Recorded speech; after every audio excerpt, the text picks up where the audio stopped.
Sir, ഇന്നലെ കർക്കിടക വാവായിരുന്നല്ലോ. അപ്പോ പിതൃക്കൾക്ക് ബലിയൂട്ടാനായിട്ട് പോകുന്ന തിരക്കാണ്. അപ്പോ നമ്മുടെ മുഖ്യമന്ത്രി VD സതീശനും തിരുനെട്ടൂർ ക്ഷേത്രത്തിലാണ് എന്നാണ് മനസ്സിലാക്കുന്നത്. അദ്ദേഹം ബലിതർപ്പണത്തിനായിട്ട് പോയിട്ടുണ്ടായിരുന്നു. അപ്പൊ അദ്ദേഹം പോയ ചിത്രങ്ങൾ വന്നതോടുകൂടി പലതരത്തിലുള്ള കാര്യങ്ങൾ പുറത്തു വന്നു. അതായത് എന്തിനാ ഇപ്പൊ ഇങ്ങനെ പോകേണ്ട ആവശ്യം എന്താണ്? മറ്റൊന്ന് ചോദിച്ചിരിക്കുന്നത്, അദ്ദേഹം ഷർട്ട് ഇട്ടുകൊണ്ടാണ് വന്നിരിക്കുന്നത്, അങ്ങനെ ഷർട്ട് ഇട്ടുകൊണ്ട് ചെയ്യാമോ, അങ്ങനെയൊക്കെ ചെയ്യുന്നത് ശരിയാണോ എന്നൊക്കെ പറഞ്ഞുകൊണ്ട് അദ്ദേഹം നിൽക്കുന്നത്, ഇരിക്കുന്നത്, തിരിയുന്നത്, മറിയുന്നത്, അങ്ങനെ സകലതിനെയും കുറ്റപ്പെടുത്തുന്ന രീതിയിൽ ഏറ്റവും ഒടുവിൽ ഇങ്ങനെ ഒരു മുഖ്യമന്ത്രി ഇതിന് പോകേണ്ടതുണ്ടോ എന്നുള്ള ചോദ്യം വരെ വന്നിട്ടുണ്ട്. സത്യത്തിൽ ഇതൊരു ആളുടെ വിശ്വാസവുമായി ബന്ധപ്പെട്ടിട്ടുള്ള കാര്യമല്ലേ? അദ്ദേഹം ഒരു മുഖ്യമന്ത്രിയാണ്, അതുകൊണ്ട് ഇതൊക്കെ ചെയ്യാൻ പാടില്ല എന്നുണ്ട്, അല്ലെങ്കിൽ മുഖ്യമന്ത്രി ആയതുകൊണ്ട് ചില നിഷ്കർഷകൾ വരുന്നുണ്ടോ? ഒരു വ്യക്തി എന്ന നിലയിൽ മുഖ്യമന്ത്രി VD സതീശനും ഭരണഘടന നൽകുന്ന എല്ലാവിധമായിട്ടുള്ള അവകാശങ്ങളും ഉത്തരവാദിത്തങ്ങളുണ്ട്. അതോടൊപ്പം തന്നെ അദ്ദേഹം മുഖ്യമന്ത്രി ആയതിന്റെ പേരിൽ അവിടെ വരുമ്പോഴത്തേക്ക് ഇപ്പം ഞാനോ പ്രജിതയോ അവിടെ പോകുന്ന പോലെ പോകാൻ പറ്റില്ല. സ്വാഭാവികമായിട്ടും അദ്ദേഹത്തിന്റെ സെക്യൂരിറ്റി മറ്റു കാര്യങ്ങളൊക്കെ ഉണ്ടോ മുഖ്യമന്ത്രി നിലയിൽ. അപ്പൊ ഇവിടെ ഈ വിമർശിക്കുന്നവരുടെ ഒരു പ്രശ്നം എന്ന് വെച്ചാൽ, നമ്മൾ എപ്പോഴും ഒരാളെ വിമർശിക്കുന്നത് നമ്മുടെ കേരളത്തിന്റെ ഒരു മനോരോഗമായി മാറിയിട്ടുണ്ട്. സാർ, കഴിഞ്ഞ തവണത്തെ ടോക്കിൽ ഇതേ പറഞ്ഞു. മനോരോഗമാണ്, അത് ആവർത്തിച്ച് പറഞ്ഞുകൊണ്ടിരിക്കുന്നത് മനോരോഗമാണ്. അതായത് ഇപ്പൊ ഞാനിപ്പോ ഒരു പ്രജിതയോട് സംസാരിച്ചുകൊണ്ടിരിക്കുന്ന സമയത്ത് പ്രജിത ഒരു ചോദ്യം ചോദിക്കുന്നു. ആ ചോദ്യത്തിന് എനിക്ക് അറിയാവുന്ന ഉത്തരവുണ്ടെങ്കിൽ പറയുക. അതല്ല, നിങ്ങളുടെ ചോദ്യം തെറ്റാണ്, ഞാനാണ് ശരി എന്ന് സ്ഥാപിക്കാനുള്ള ഒരു ശ്രമം മലയാളിയുടെ ഭാഗമായി മാറി. ഇതിപ്പം ഓരോ മലയാളിയുടെയും, വിശേഷിച്ച് ആണുങ്ങളുടെ ഇടയിൽ ഭയങ്കരമായിട്ട് ഇതൊരു രോഗമായിട്ട് മാറിയിരിക്കുന്നു. അതിന് പറയുന്നത് NPD സിൻഡ്രോം എന്നാണ്. കേട്ടിട്ടുണ്ടല്ലോ അല്ലെ? നാർസിസ്റ്റിക് പേഴ്സണാലിറ്റി ഡിസോർഡർ എന്ന് പറഞ്ഞു കഴിഞ്ഞാൽ അതിന്റെ ഒരു ഭാഗമാണ് ഗ്യാസ് ലൈറ്റിംഗ്. ഉദാഹരണത്തിന്, എനിക്കിപ്പോ ഒരു വയറിനൊരു അസുഖം ഉണ്ടായിരിക്കുന്നു, അല്ലെങ്കിൽ അസ്വസ്ഥത ഉണ്ടായി. ഈ അസ്വസ്ഥത ഉണ്ടായത് പോലും ഞാനിവിടെ വന്നപ്പം പ്രജിത എനിക്ക് വെള്ളം കുടിക്കാൻ തന്നു. ആ വെള്ളം പ്രജിത ഇവിടെ വെച്ചത് കൊണ്ടാണ് ഞാൻ കുടിച്ചത്. പക്ഷേ അത് കാരണം വയറിന് വലിയ അസ്വസ്ഥതയായി, ഭയങ്കര ബുദ്ധിമുട്ടായി. എനിക്ക് വയറിന് അസ്വസ്ഥത വന്നാൽ വലിയ പ്രശ്നമാണ്, എനിക്ക് വല്ലാത്ത സ്ട്രെസ് വരും എന്നൊക്കെ പറഞ്ഞു കഴിഞ്ഞാൽ കുറച്ച് കഴിയുമ്പോഴത്തേക്ക് പ്രജിതയ്ക്ക് തോന്നും, ഞാൻ വലിയൊരു തെറ്റ് ചെയ്തിട്ടുണ്ടോ. മനസ്സിലായില്ലേ? ഇതിനെയാണ് ഗ്യാസ് ലൈറ്റിംഗ് എന്ന് പറയുന്നത്. ഇതിപ്പം നമ്മളുടെ മാധ്യമത്തിലെ ചർച്ചകൾക്കും പൊതുവേദിയിലെ ചർച്ചകൾക്കും പിന്നെ ഇത് വീടുകളിലെ ഭാര്യാഭർത്തൃ ബന്ധങ്ങളിലും സംവാദങ്ങളിലും കുട്ടികളുടെ ഇടയിലും ഒക്കെ അതുകൊണ്ടാണ് ഞാൻ പറയുന്നത് മനോരോഗമായി മലയാളിക്ക് മാറിയിരിക്കുന്നു. ഈ മനോരോഗത്തിന് ചെറിയൊരു വിശ്രമം വരണമെന്നുണ്ടെങ്കിൽ ഈ മുഴുവൻ മലയാളിയെയും ബാധിക്കുന്ന എന്തെങ്കിലും ദുരന്തം വരണം. ദുരന്തം വന്നു കഴിഞ്ഞാൽ ആ സമയത്ത് അങ്ങോട്ട് മാറ്റി വെച്ചിട്ട് മലയാളി ലോകത്തൊരിടത്തുമില്ലാത്ത രീതിയിലുള്ള സർഗാത്മക പ്രതിഭയായിട്ട് മാറും. 2018 കണ്ടതാണ് സാർ. അപ്പൊ അതാ ഞാൻ പറഞ്ഞത്, ഈ മനോരോഗമാണെന്ന് മലയാളിയെ നയിക്കുന്നത്. ഈ വിമർശിച്ചിരിക്കുന്ന വ്യക്തികൾ എന്താണ് ബലി അറിയാമോ? എന്താ ബലി? അവിടെ നിന്ന് തുടങ്ങാം. ഇംഗ്ലീഷിൽ സാക്രിഫൈസ് എന്ന് പറയും. അപ്പൊ നമ്മൾ പലപ്പോഴും സാക്രിഫൈസ് എന്ന് പറഞ്ഞിട്ടാണ് ബലിയെ കാണുന്നത്. അല്ലാതെ ബലി എന്താണെന്ന് അറിയത്തില്ല. നമ്മളിപ്പോ ഓണം വരാൻ പോകുന്നു, മഹാബലി എന്താണ് അദ്ദേഹം ചെയ്ത ബലി? അദ്ദേഹം മഹത്തായ ഒരു ബലി ചെയ്തു. എന്താണ്? ഞാനെന്ന ഭാവത്തെ ബലി ചെയ്തു. ആ ഞാനെന്ന ഭാവമാണ് നമ്മൾക്ക് അറിവിന് തടസ്സമായിട്ട് നിൽക്കുന്നത്. അതിനെ ബലി ചെയ്തപ്പോൾ എന്തു പറ്റി? അദ്ദേഹത്തിന്റെ മാനുഷികമായ, അല്ലെങ്കിൽ ആ ഒരു ഓരോ വ്യക്തിയിലും അടങ്ങിയിരിക്കുന്ന പ്രാപഞ്ചികമായ ശേഷികളും അത് ഉണരുകയാണ് ചെയ്യുന്നത്. ഇത് തന്നെയാണ് സകല ഇതിഹാസങ്ങളും പുരാണങ്ങളും ഉപനിഷത്തുകളും ഒക്കെ പറയുന്നത്. ഉദാഹരണത്തിന് കർണനെ പോലെ ഇത്രയും, ഉദാഹരണത്തിന് ഈ പാഞ്ചാലിയുടെ ആഗ്രഹപ്രകാരമാണ് ഈ 5 ഗുണങ്ങളുള്ള ഭർത്താക്കന്മാരെ കിട്ടിയത്. സത്യസന്ധനായിരിക്കണം, സുന്ദരനായിരിക്കണം, സുമുഖനായിരിക്കണം, പിന്നെ വില്ലാളി വീരനായിരിക്കണം. അതേപോലെ 5 ഗുണങ്ങൾ പറഞ്ഞ് ആ ഒരു വരം കിട്ടിയതാണ് ഈ പാഞ്ചാലിക്ക് 5 ഭർത്താക്കന്മാരെ. ഈ 5 ഗുണങ്ങളും ഒത്തുചേർന്ന ഒരു മനുഷ്യനാണ് ആര്? കർണൻ. പഞ്ചപാണ്ഡവന്മാരുടെ 5 ഗുണങ്ങളും. ധർമ്മിഷ്ഠനാണോ? ഒരു സംശയം വേണ്ട, ധർമ്മിഷ്ഠനാണ്. കർണൻ മഹാഭാരത യുദ്ധത്തിന്റെ സൈന്യാധിപന്റെ ഒരു ഈ ആ ഉത്തരവാദിത്വം ഏറ്റെടുത്തതിന് ശേഷം ഒരു യുദ്ധസമയത്ത് നിയമമുണ്ട്, സൂര്യൻ അസ്തമിക്കുന്നതോടുകൂടി യുദ്ധം അവസാനിപ്പിക്കണം. അർജുനന്റെ കഴുത്തിന് നേരിട്ട് അമ്പെയ്ത് തെറിപ്പിക്കാനുള്ള ഒരു അവസരം കിട്ടി കർണന്. പക്ഷേ കർണൻ അമ്പ് ഇങ്ങനെ വില്ലിൽ വെച്ചിട്ട് നോക്കുമ്പോൾ സൂര്യൻ അസ്തമിക്കാൻ പോകും. അവിടെ കർണൻ അതുകൊണ്ട് എന്ത് ചെയ്തു? കർണന്റെ ജീവിതത്തിൽ ലക്ഷ്യം മുഴുവൻ അർജുനനെ തട്ടുക എന്നുള്ളതാണ്, മനസ്സിലല്ലേ? പക്ഷെ കർണൻ അവിടെ ഒരു ഡിക്ലറേഷൻ നടത്തുന്നുണ്ട്. കർണൻ സൈന്യാധിപനായിരിക്കുന്ന സേനയിൽ ഒരു നിയമലംഘനം ഉണ്ടാകില്ല. കാരണം കർണൻ നോക്കുമ്പോൾ ഈ അമ്പ് വിട്ട് അപ്പുറത്തെത്തിക്കഴിയുമ്പോഴത്തേക്കും അർജുനന്റെ കഴുത്തിന്റെ അവിടെ എത്തുമ്പോഴത്തേക്കും സൂര്യാസ്തമനം കഴിയും. അത് നിയമലംഘനമാണ്. അത്ര നീതിനിഷ്ഠനായ ഒരു വ്യക്തിയാണ്. കർണൻ ഒരിക്കൽ പറയും, കൃഷ്ണൻ ഒരിക്കൽ കർണനോട് പറയും, കർണ നീ സ്വീകരിക്കൂ, നീ നിന്റെ പാണ്ഡവരോട് ചേരൂ, അപ്പോ അവർ നിനക്ക് കിരീടം തരും, നിനക്ക് രാജാവാകാം എന്ന് ഈ കൃഷ്ണൻ കർണനോട് പറയും. അപ്പൊ കർണൻ പറയും, അത് ഞാൻ കിരീടത്തോട് ചെയ്യുന്ന അനീതിയായിരിക്കും. കാര്യം ഞാൻ ദുര്യോധനന് കടപ്പെട്ടവനാണ്. എന്താ പ്രശ്നം? ഈ കടപ്പാടും ഇങ്ങനെയുള്ള സാധനങ്ങൾ പൈങ്കിളി സാധനം വരുന്നതാണ് ഈഗോ എന്ന് പറയുന്നത്. ആ ഒരൊറ്റ സാധനം മാത്രമേ കർണനിലും മോശമുണ്ടായിരുന്നു. അതിനെ ജയിക്കാനാണ് പറയുന്നത്. എല്ലാ സാധനവും തന്നെ പറയുന്നത്. ഈ ബലിയും എല്ലാം സംഗതി അത് തന്നെയാണ്.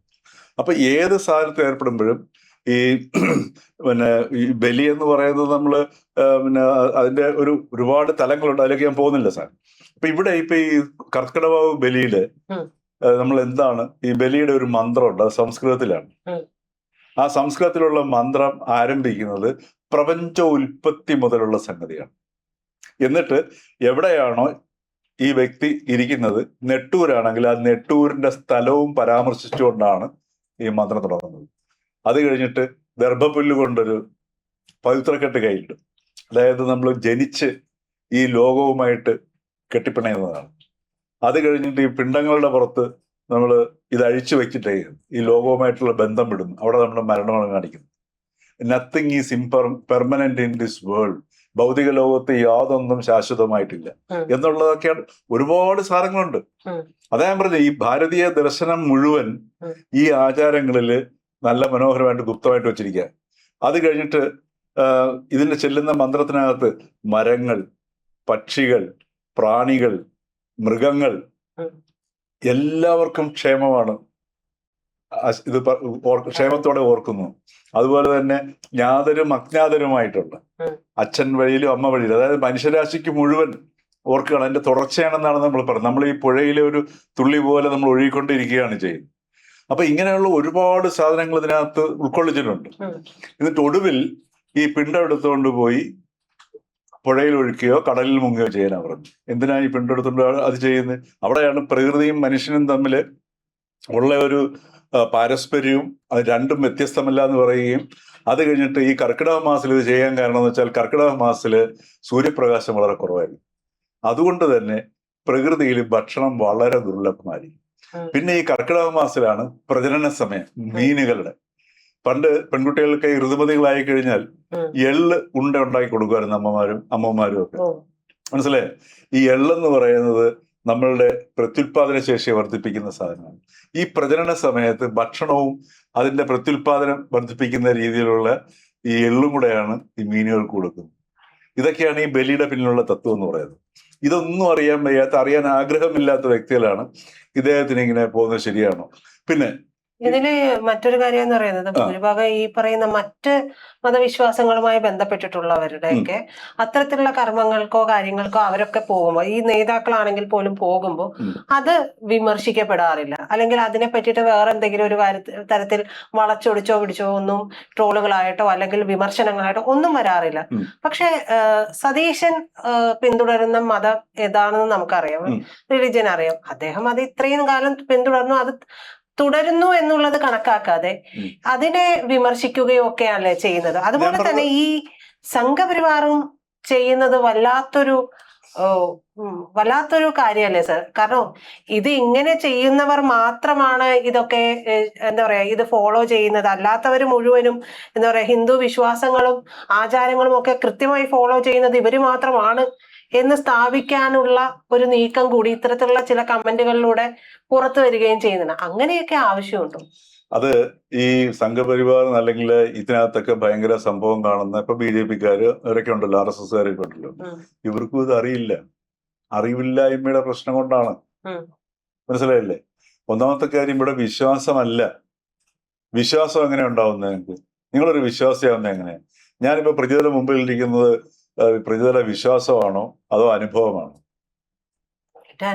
അനുഭവമല്ലേ? അപ്പൊ നിങ്ങൾക്ക് ഉറപ്പില്ലാത്ത സാധനത്തിലേ വിശ്വസിക്കാൻ പറ്റത്തുള്ളൂ. നിങ്ങൾക്ക് ഇപ്പം പിന്നെ ഒരു ഉറപ്പില്ലാത്തൊരു സംഗതി ഉണ്ട് എന്ന് കരുതുന്നതാണ് വിശ്വാസം എന്ന് പറയുന്നത്. അതിന് അടിസ്ഥാനമില്ല. അതുകൊണ്ട് തന്നെ ഭാരതത്തിന്റെ സംസ്കാരം, ഭാരതത്തിന്റെ ശാസ്ത്രം, ഭാരതീയ ദർശനം എന്താണ് പറയുന്നത് വെച്ച് കഴിഞ്ഞാൽ വിശ്വസിക്കരുത്, വിശ്വാസി മരിച്ചവനാണ്. മനസ്സിലായേ? വിശ്വാസി മരിച്ചവനെന്ന് പറഞ്ഞാൽ ഏതെങ്കിലും ഒരു സംഗതി ഇന്നതാണെന്ന് ഉറപ്പിച്ചു കഴിഞ്ഞാൽ പിന്നെ അവൻ അതിനപ്പുറത്തേക്ക് പോവില്ല. അവിടെ അന്വേഷണം അവസാനിക്കും. ഭാരതത്തിലെ അന്വേഷികൾ മാത്രമേ അന്വേഷിക്കുക, കണ്ടെത്തുക, അനുഭവിക്കുക. ഇതാണ് ഭാരതത്തിന്റെ ശാസ്ത്രം. അതിന്റെ ആചാരപരമായിട്ട്, അതായത് നമ്മൾ വാട്സപ്പ് എടുക്കുന്ന സമയത്ത് എൻഡ് ടു എൻഡ് എൻക്രിപ്റ്റഡ് എന്നും പറഞ്ഞിട്ട് സാധനം വരില്ലേ? അതിന്റെ കാരണം എന്ന് വെച്ച് കഴിഞ്ഞാല് ഈ രണ്ട് ഭാഗത്തും ആ എൻക്രിപ്ഷൻ കറക്റ്റ് ആണെങ്കിൽ നമ്മുടെ ഈ മൊബൈലിൽ മെസ്സേജ് ക്ലിയർ ആയിട്ട് വായിക്കാൻ പറ്റത്തുള്ളൂ. അപ്പൊ ഈ എൻക്രിപ്ഷൻ എന്താണെന്ന് അറിയത്തില്ല. അതറിയാതെ ഈ നമ്മളിപ്പോ ഉദാഹരണത്തിന് നമ്മൾ ഈ QR കോഡ്, ഈ QR കോഡ് നമ്മളിങ്ങനെ കാണിക്കുമ്പോഴത്തേക്ക് പേയ്മെന്റ് വരികയും പോവുകയൊക്കെ ചെയ്യുന്നുണ്ട്. ഇതിന്റെ പിന്നിലൊരു അൽഗോരിതം ഉണ്ട്. ഈ അൽഗോരിതം അറിയാതെ ഈ QR കോഡാണ് ഞങ്ങൾക്ക് കാശ് തരുന്നതെന്ന് പറഞ്ഞിട്ട് കൊണ്ട് നടക്കുന്നത് പോലെയാണ് ഈ മറ്റേ ഇപ്പം സംഘപരിവാറുകാരാണെന്ന് പറയുന്നവരാണെങ്കിലും ഈ 3 കുറിയൊക്കെ ഇട്ട് കയ്യിലൊക്കെ കെട്ടുമൊക്കെ കെട്ടി നടക്കുന്ന ഈ ചങ്ങാതിമാർക്കൊന്നും ഇതെന്താണെന്ന് അറിയത്തില്ല. അതുകൊണ്ട് പ്രശ്നം കൊണ്ടാണ്. അതുകൊണ്ടാണ് ഇപ്പൊ തീർച്ചയായിട്ടും അതറിയില്ല എങ്കിൽ പോലും ഇത്തരം ആചാരങ്ങൾ കൊണ്ട് പ്രത്യേകത എന്ന് വെച്ച് കഴിഞ്ഞാൽ ഒരു പരിധിവരെ നിങ്ങളെ ഒരു വിമർശനാത്മകമായ അവസ്ഥയിലേക്ക് കൊണ്ടുപോകും, ചോദ്യം ചെയ്യും. ഇപ്പൊ ഇത് ഈ പറഞ്ഞതുപോലെ കുറ്റപ്പെടുത്താനാണെങ്കിലും ചോദ്യം ചെയ്യുന്നതാണ്. അതുപോലും ഈ സംസ്കാരം പ്രൊവൈഡ് ചെയ്യുന്ന ഒരു അവസ്ഥയാണ്. ഇത് മറ്റു മതങ്ങളിൽ സംഭവിക്കാത്ത എന്താന്ന് വെച്ച് കഴിഞ്ഞാൽ അവിടെ എല്ലാം കൃത്യമായിട്ട് വിശ്വാസമാണ്. സെമറ്റിക് മതങ്ങളിൽ എല്ലാം വിശ്വാസമാണ്. ആ വിശ്വാസം എന്ന് പറയുന്നത് ഇപ്പൊ ക്രിസ്തുവിനെ അറിയാമെങ്കിൽ ക്രിസ്തുവിനെ അറിയാത്ത സഭയാണ് ഇത് അടിച്ചേൽപ്പിക്കുന്നത്. ക്രിസ്തു ഒരു മതവും സൃഷ്ടിച്ചിട്ടില്ല. മനസ്സിലായില്ലേ? ക്രിസ്തു പറഞ്ഞതൊക്കെ വളരെ കറക്റ്റാണ്. എല്ലാ മതങ്ങളിലും പറയുന്ന അടിസ്ഥാന ഘടകങ്ങളെല്ലാം ശരിയാണ്. അതുകൊണ്ടാണ് ഈ പലമതസാരവും ഏകം എന്നൊക്കെ പറയുന്ന സംഗതി. പക്ഷെ ഇവിടെ ഈ പറയുന്ന ആൾക്കാർക്ക് എന്താണ് വിമർശിക്കുന്നത് എന്നാൽ ഇവരോട് ചോദിക്കുക, എന്തെങ്കിലും ഒരു മറുചോദ്യം ചോദിച്ചു കഴിഞ്ഞാൽ അറിയൂ, അതുമില്ല. അപ്പൊ ഇതുകൊണ്ടാണ് പറഞ്ഞത് ഇതൊരു മനോരോഗം പോലെ ആയിരിക്കുകയാണ് ചെയ്യുന്നത്. അപ്പൊ ഇത് മനസ്സിലാക്കുന്നതിന് പകരം ഇന്നത്തെ നമ്മുടെ ഈ നിർമ്മിത ബുദ്ധിയിൽ യുഗത്തില് ഈ അൽഗോരിതം ഉണ്ട്. ഇത് എൻക്രിപ്റ്റ് ചെയ്തിരിക്കുന്നത് അൽഗോരിതം വെച്ചിട്ട്. ഈ അൽഗോരിതത്തെ നമ്മൾ മനസ്സിലാക്കാനുള്ള ശ്രമം, അവിടെയാണ് അന്വേഷണം വരുന്നത്. അത് മനസ്സിലാക്കുകയാണെങ്കിൽ കേരളം പോലെ ലോകത്തിനെ നയിക്കാൻ പറ്റുന്ന ഒരു സമൂഹം വേറെ ഇല്ല. അതിന്റെ ഏറ്റവും വലിയ ഉദാഹരണമാണ് ശബരിമല എന്ന് പറയുന്നത്. ശബരിമല പ്രതിനിധാനം ചെയ്യുന്നത് എന്താണ്? ഈ വിശ്വാസത്തെ മുഴുവൻ തകർത്തെറിയുകയാണ് ചെയ്യുന്നത്. അതായത് നീ ശബരിമല പോകാനായിട്ട് മാലയിട്ട് കഴിഞ്ഞാൽ ആ നിമിഷം മുതൽ നീ ആരെയാണോ തൊഴാൻ പോകുന്നത് ആ തൊഴാൻ പോകുന്ന സ്വാമിയായിട്ട് നീ മാറുന്നു എന്ന പ്രഖ്യാപനമാണ്. അതാ പറഞ്ഞ കണ്ടെത്തലാണ്, സ്വയം കണ്ടെത്താനാണ് പറയുന്നത്. അപ്പൊ ഇതൊക്കെ അറിയാതെ ചുമ്മാതെ വെറുതെ ഒരു കുറി ഇട്ടത് കൊണ്ടോ ഒരു ചരട് കെട്ടിയത് കൊണ്ടോ അല്ലെങ്കിൽ ഈ ബലി ഇട്ടത് കൊണ്ടോ ഒന്നും കാര്യമില്ല. പക്ഷെ ഈ ആചാരം എന്നുള്ളത് കൈമോശം വന്നു പോകാതിരിക്കാനായിട്ട്, തലമുറകളിലൂടെ കൈമാറി വരാനായിട്ട്, ഇപ്പൊ ഞാനിത് സംസാരിക്കുന്നത് എനിക്കിതിനകത്ത് ഇൻട്രസ്റ്റ് ഉള്ളതിന്റെ പേരിലാണ്. ഞാനിതിന്റെ ഓരോരോ സംഗതികൾ ഇതിങ്ങനെ തുറന്നു നോക്കുമ്പോൾ ഞാൻ കാണുന്ന ഒരു സൗന്ദര്യ ലോകമുണ്ട്. ഇപ്പൊ ഈ ബലിയിലൂടെ തന്നെ നോക്കുന്ന സമയത്ത് ഓരോ സംസ്കൃത ശ്ലോകത്തിന്റെ വരി എടുത്തിട്ട് നമ്മൾ നോക്കുമ്പോൾ നമ്മൾ ഞെട്ടിപ്പോകും. നമ്മൾ അതിന്റെ ആ ഒരു പുതിയ അതിനകത്ത് പിന്നെ ഒളിപ്പിച്ചു വെച്ചിരിക്കുന്ന രത്നങ്ങളുടെ തിളക്കം കാണുമ്പോഴത്തേക്ക് നമ്മൾ ഞെട്ടിപ്പോവുകയാണ് ചെയ്യുന്നത്. ആലോചിച്ച് നോക്കൂ, പ്രകൃതി എങ്ങനെയാണ് ഈ പ്രജനന സമയത്ത് നമ്മൾ എള്ള് മീന് കൊടുക്കുന്നത്? സെൽഫ് റെസ്പെക്റ്റ് ആണ്. ആ മീൻ പ്രജനനം ഉണ്ടായി വലുതായി വന്നാൽ നമ്മൾ തന്നെ പിടിച്ചു തരുന്നത്. അപ്പൊ ഒരു ചാക്രിയ പ്രക്രിയയും കൂടെയാണ്. മനസ്സിലായില്ലേ? അപ്പൊ ഈ രീതിയിൽ ഒക്കെയുള്ള സംഗതികൾ നമുക്ക് കാണുമ്പോൾ അതിനകത്ത് നമുക്ക് ആസ്വദിക്കാൻ വരും. പിന്നെ സതീശനത് അറിയാമോ എന്ന് ചോദിച്ചു കഴിഞ്ഞാൽ അദ്ദേഹത്തിന് അറിയില്ല. അദ്ദേഹത്തിന് ഈ ഒരു സംഗതി അറിയാമായിരുന്നുവെങ്കിൽ അതിന്റെ തലേ ദിവസം പോയി മാതാ അമൃതാനന്ദമയ്യെ കെട്ടിപ്പിടിക്കത്തില്ലായിരുന്നു, അല്ലെങ്കിൽ മാതാ അമൃതാനന്ദമയ്ക്ക് കെട്ടിപ്പിടിക്കാൻ ഭാഗത്ത് നിന്ന് കൊടുക്കത്തില്ല. കാര്യം ഇവിടെ അറിവിനെയാണ് പ്രദാനം ചെയ്യുന്നത്. ഈ ബലി അറിവുണ്ടാവുമ്പോഴാണ് അജ്ഞത മാറുന്നത്. അജ്ഞത മാറുമ്പോഴാണ് ഒരു വ്യക്തി സ്വതന്ത്രമാകുന്നത്. ഈ സ്വാതന്ത്ര്യത്തിനെയാണ് ഭാരതം മോക്ഷം എന്ന് പറയുന്നത്. അറിവിലൂടെ സ്വതന്ത്രമാവുക. മറിച്ച് മാതാ അമൃതാനന്ദമയുടെ അടുത്ത് പോകുമ്പോൾ ഉണ്ടാകുന്ന വിഷയം എന്ന് വെച്ചാൽ അവർ കെട്ടിപ്പിടിക്കുന്ന സമയത്ത് നമുക്കൊരാശ്വാസം കിട്ടും. അപ്പൊ അവർ ചെവിയിൽ ചിലപ്പോൾ കുട്ട എന്നൊക്കെ പറയും, വിഷമങ്ങളിൽ ഞാൻ എടുത്തോളാം എന്നൊക്കെ പറയും, പെട്ടെന്ന് നമുക്കൊരു സുഖം കിട്ടും. പക്ഷെ അവിടെ സംഭവിക്കുന്നത് എന്താണ്? ആശ്രിതത്വമാണ്. എനിക്ക് എന്റെ രക്ഷയ്ക്ക് അമ്മയുണ്ടെന്ന് തോന്നല. അവിടെ ഒരു വ്യക്തിയിൽ അവശേഷിക്കുന്ന ആത്മവിശ്വാസം പോലും നഷ്ടമാവും. അവൻ വീണ്ടും അടിമയായിക്കൊണ്ടിരിക്കുകയാണ് ചെയ്യുന്നത്. സാമ്പത്തികമായി ചിലപ്പോൾ നേട്ടമൊക്കെ ഉണ്ടാവും. ചിലപ്പോൾ അവിടെ ജോലി കിട്ടിയെന്നിരിക്കും, അതല്ല അവിടെയുള്ള പരിചയപ്പെടുന്ന ആൾക്കാരുടെ നിന്ന് കോൺട്രാക്ട് കിട്ടിയെന്നിരിക്കും, ചിലപ്പോൾ അവിടെ വരുന്ന ചിലപ്പോൾ ഒരു കേന്ദ്ര സർക്കാരിലെ ഉന്നത ഉദ്യോഗസ്ഥന്റെ പരിചയത്തിലൂടെ ചിലപ്പോൾ സർക്കാർ ജോലി കിട്ടിയെന്നിരിക്കും, അതൊക്കെ ഉണ്ടാവും. പക്ഷെ ഇവിടെ മനുഷ്യന് സുഖം കൊടുക്കുക, ഭാരതീയ തത്വശാസ്ത്രത്തിന്റെ ആത്യന്തികമായ എന്താണോ അത് പ്രൊവൈഡ് ചെയ്യുന്നത്, തരുന്നത് എന്ന് ചോദിച്ചാൽ എന്താണ്? എന്തെങ്കിലും അറിയോ? ചന്ദനക്കുറി മാഞ്ഞിട്ടില്ലാന്ന് തോന്നുന്നു നെറ്റി കിടക്കുന്നത്. എന്താണെന്നറിയോ? ഒറ്റ സംഗതിയേ ഉള്ളൂ. വ്യക്തിക്ക് സുഖം കൊടുക്കുക, ശാന്തി. അതുകൊണ്ടാണ് എല്ലാ ശ്ലോകങ്ങളുടെ അടിയിൽ ശാന്തി ശാന്തി ശാന്തി. ആദ്യത്തെ 2 ശാന്തി എന്താണെന്നറിയോ? ഈ 2 ശാന്തി നിങ്ങളുടെ ഉള്ളിലുള്ള ശരീരത്തിന് ഒരു അപ്പാരറ്റസ് ആണ്, ഒരു ഉപകരണമാണ് ഈ ശരീരം. ഈ ഉപകരണത്തിന് ആധാരമായി പ്രകൃതിയിൽ അവശേഷിക്കുന്ന സാധനങ്ങളെ കൂടെ ബന്ധിപ്പിക്കുന്ന സാധനമാണ്. അപ്പൊ നിങ്ങളുടെ ഈ ഉപകരണത്തിനും സമാധാനം ഉണ്ടാവണം.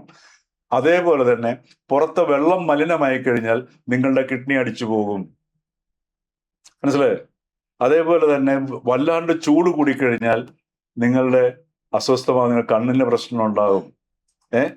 അതേപോലെ ഈ പ്രകൃതിയിൽ വല്ലാത്ത പ്രശ്നങ്ങൾ ഉണ്ടാക്കുന്നത് നമ്മുടെ ഓരോ ഭാഗത്തിനും.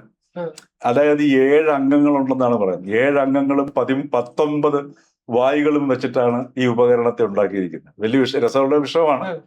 അപ്പൊ ഈ 7 ഉപകരണങ്ങൾ എന്ന് പറയുന്ന സംഗതി എന്ന് പറയുന്നത് ഹെവൻ എന്ന് വെച്ചാൽ ഹെഡ്, പിന്നെ സൂര്യൻ എന്ന് വെച്ചാൽ കണ്ണ്. ആ സൂര്യന്റെ അംശമാണ് നമ്മുടെ കണ്ണ്, ആണോ അല്ലയോ? സൂര്യനില്ലെങ്കിൽ നമുക്ക് കാഴ്ചയുണ്ട? സൂര്യനില്ലെങ്കിൽ പ്രകൃതി ഉണ്ട? ഇല്ല. പിന്നെ ഹെവൻ, സ്വർഗം, നമ്മുടെ ചിന്തയാണ്. ആ ചിന്ത കൃത്യമായി ക്ലാരിറ്റി, അറിവ് വരുന്ന പ്രകാശിക്കുമ്പോൾ വെളിച്ചം വരുമ്പോഴത്തേക്ക് ഇരുട്ട് മാറും. പിന്നെ 3 വായു, നോസ്, മനസ്സിലായല്ലേ? 4 ആകാശം. ആകാശം എന്ന് പറയുന്നത് നമ്മുടെ ട്രങ്കാണ്, ടോർസോ. നമ്മുടെ ഈ ഒരു ഭാഗത്തിനാണ് ഈഥാർ എന്ന് പറയുന്ന സാധനം, ആകാശം. 5 ആപ്പ് എന്ന് പറഞ്ഞു കഴിഞ്ഞാൽ ജലം, കിഡ്നി. അപ്പൊ നിങ്ങൾ പുറത്തെ വെള്ളത്തെ ശ്രദ്ധിച്ചോണം. അതല്ലെങ്കിൽ നിങ്ങളുടെ വികസന മാതൃക എന്താ? KN ബാലഗോപാൽ ധനമന്ത്രിയായി അവതരിപ്പിച്ച് ഇന്ത്യയിലെ ഏറ്റവും കൂടുതൽ 1ാമത്തെ താലൂക്ക് ആശുപത്രികളിൽ ഡയാലിസിസ് സെന്ററുള്ള 1ാം സംസ്ഥാനം എന്ന് പറഞ്ഞല്ലോ. അപ്പൊ അതെന്തുകൊണ്ടാണ്? പുറത്തെ വെള്ളം മലിനമാവുന്നതുകൊണ്ടാണ്. അപ്പൊ അതിനും ശാന്തി വരണം. അപ്പൊ അത് നിങ്ങൾ ഇടപെടുന്ന സമയത്ത് അവിടെ ശ്രദ്ധിക്കണം. പിന്നെ 6ാമത്തത് ഫീറ്റ്, പാദം, അത് ഭൂമിയെ സൂചിപ്പിക്കുന്നു. 7ാമത്തെ അംഗമാണ് ഏറ്റവും പ്രധാനം, അഗ്നി, അത് വായാണ്, നമ്മുടെ വായാണ്. ഇപ്പൊ എൻ്റെ ഒരു വാക്കുമതി ഇന്ന് വേണമെങ്കിൽ നഗരം കത്തിക്കാം, അല്ലേ എന്ന് പറഞ്ഞതുപോലെ ഇത്തരത്തിലുള്ള ഒരുപാട് സംഗതികളുണ്ട്. അതുകൊണ്ട് ശാന്തി. ഇനി 3ാമത്തെ ശാന്തിയുണ്ട്, അത് കൂടുതൽ സമയം വേണ്ടി ഞാൻ പറയുന്നില്ല, അത് മാത്രമേ ഉള്ളൂ. അപ്പൊ ഇങ്ങനെയൊക്കെയുള്ള സംഗതികളുണ്ട്. ഇതാണ് ഇതിന്റെ അന്വേഷണത്തിന്റെ ഒരു രസാത്മകത എന്ന് പറയുന്നത്, ഇതിന്റെ ഭംഗി എന്ന് പറയുന്നത്. അപ്പൊ ഇത് നമ്മൾ അറിഞ്ഞു കഴിയുമ്പോഴാണ് നമ്മളൊരു ആലുവ പുഴയുടെ അടുത്തേക്ക് ഒരു എഞ്ചിനീയർക്ക് ഇത് അറിയാവുന്നുണ്ടെങ്കിൽ ആലുവ പുഴയുടെ തൊട്ടിപ്പുറത്തുള്ള ആശുപത്രി എന്നുള്ള ഡ്രെയിനേജ് ആലുവ പുഴയിലേക്ക് വെക്കില്ല. കാര്യം ആ വാല്യൂ സിസ്റ്റം ഇയാൾ എഞ്ചിനീയറിംഗ് കോളേജിലോ അല്ലെ IIT പഠിച്ച സംഗതിയിലോ അത് പഠിക്കുന്നില്ല, മനസ്സിലല്ലേ? അതുകൊണ്ട് എന്ത് പറ്റുന്നു? ആലുവ പുഴയിലേക്ക് ആശുപത്രി വേസ്റ്റിന്റെ ഡ്രെയിനേജ് കൊണ്ടുവയ്ക്കുന്നു. അവിടുത്തെ നമ്മളിൽ ആരും ഈ വിദ്യാഭ്യാസ സമ്പ്രദായത്തിൽ ഇല്ലാത്തത് കൊണ്ട് മുനിസിപ്പൽ ചെയർമാനും അംഗങ്ങളും എഞ്ചിനീയേഴ്സും അത് ഞാൻ തമാശ പറഞ്ഞതല്ല, ആലുവ അദ്വൈതാശ്രമത്തിനോട് ചേർന്നുള്ള ഒരു ഓട നോക്കിയാൽ മതി. ഹോസ്പിറ്റൽ വേസ്റ്റ് ആലുവ പുഴയിലേക്കാണ് പോകുന്നത്. ഇടയ്ക്കിടയ്ക്ക് മീനുകൾ പൊങ്ങുന്നു. അപ്പൊ ഇതൊക്കെ എന്തുകൊണ്ടാന്ന് വെച്ചാൽ ഈ 2 ഇന്റർ കണക്റ്റഡ്നെസ് അറിയാൻ വയ്യാത്തതുകൊണ്ടാണ്. അപ്പൊ നമ്മൾ സ്വയം റെസ്പെക്ട് ചെയ്യണമെന്നുണ്ടെങ്കിൽ നമ്മൾ പ്രകൃതിയെ റെസ്പെക്ട് ചെയ്യൂ എന്ന് പഠിപ്പിക്കുന്ന ഒരു അവസരം കൂടിയാണ് ഈ വാവുബലി എന്ന് പറയുന്നത്. ഇതൊക്കെ ഇതിന്റെ സാധ്യതകളാണ്. ഇതെല്ലാവർക്കും അറിയണമെന്നില്ല. പക്ഷെ ഈ മൊബൈൽ ഫോൺ മൊബൈൽ ഫോണിൽ നമുക്ക് ഈ മെസ്സേജസുകൾ വരുന്നത് പോലെ നമ്മളിത് ക്യാരി ചെയ്തുകൊണ്ടിരിക്കുന്നു. അതുകൊണ്ടാണ് ഈ ആചാരങ്ങൾ നല്ല ആചാരങ്ങൾ തെറ്റിക്കാതെ കൊണ്ടുപോകണം എന്ന് പറയുന്നത്. ഏതെങ്കിലും ഒരു ഘട്ടത്തിൽ ഒരാൾക്കിത് പൊളിച്ചു നോക്കണമെന്ന് നോക്കിക്കഴിഞ്ഞാൽ ആ പൊതി, ആചാരം എന്ന് പറഞ്ഞാൽ പൊതിയാണ്, ആ പൊതി അഴിച്ചു നോക്കുമ്പോൾ ഈ രത്നങ്ങൾ കാണാൻ പറ്റും. അങ്ങനെയാണ് ഈ സംസ്കാരം തുടർന്ന് പോയിക്കൊണ്ടിരിക്കുന്നത്. അതിന്റെ ഒരു തുടർച്ചയാണ് സതീശനിലൂടെ നമ്മൾ കാണുന്നത്. അല്ലാതെ ഇപ്പൊ ഈ പറഞ്ഞതുപോലെ ഈ ഒരു ഹിന്ദു വിഭാഗക്കാരെ പ്രീണിപ്പിക്കാൻ വേണ്ടിയാണ് മുഖ്യമന്ത്രി ഇങ്ങനെ ചെയ്തിരിക്കുന്നത് എന്ന് പറഞ്ഞു കഴിഞ്ഞാൽ അദ്ദേഹത്തിന് ചിലപ്പോൾ അങ്ങനെ ഉണ്ടാവാം. കേരള രാഷ്ട്രീയത്തിന്റെ പ്രായോഗിക ചിലപ്പോഴൊക്കെ അത് ആവശ്യമാകാം. കുറച്ച് കഴിഞ്ഞിട്ട് അദ്ദേഹം പള്ളിയിൽ പോയി പ്രസംഗിക്കുന്നുണ്ട്, പിന്നെ മുസ്ലിങ്ങളുടെ ഒരു ചടങ്ങിൽ പോകുന്നു. ഇത് മതേതരത്വമാണ് എന്ന അദ്ദേഹത്തിന്റെ ഒരു കാഴ്ചപ്പാടാണ്. ആ കാഴ്ചപ്പാട് അതല്ല മതേതര കാഴ്ചപ്പാട് എന്നുള്ളതാണ് എൻ്റെ അഭിപ്രായം. മതേതരത്തെ കുറിച്ച് കൃത്യമായിട്ട് അറിയാൻ മേത്തുള്ള പ്രശ്നമാണ്. ഒന്നാമത്തെ കാര്യം, മതേതരം എന്നുള്ള ആ പ്രയോഗം തന്നെ തെറ്റാണ്. മനസ്സിലായല്ലേ? അപ്പൊ ഇങ്ങനെയൊക്കെയുള്ള ഒരുപാട് വിഷയങ്ങൾ ഇതിനകത്ത് ഇറങ്ങിയിട്ടുണ്ട്. ഇതിനെക്കുറിച്ചൊന്നും വ്യക്തത ഇല്ലാത്തത് കൊണ്ടാണ് നമ്മൾ ഈ പറഞ്ഞ മനോരോഗത്തിലേക്ക് മലയാളി ചാടി വീഴുന്നത്. അതിന്റെ ഒരു തെളിവ് മാത്രമാണ് ഇതിൽ നമ്മൾ കാണുന്നത്.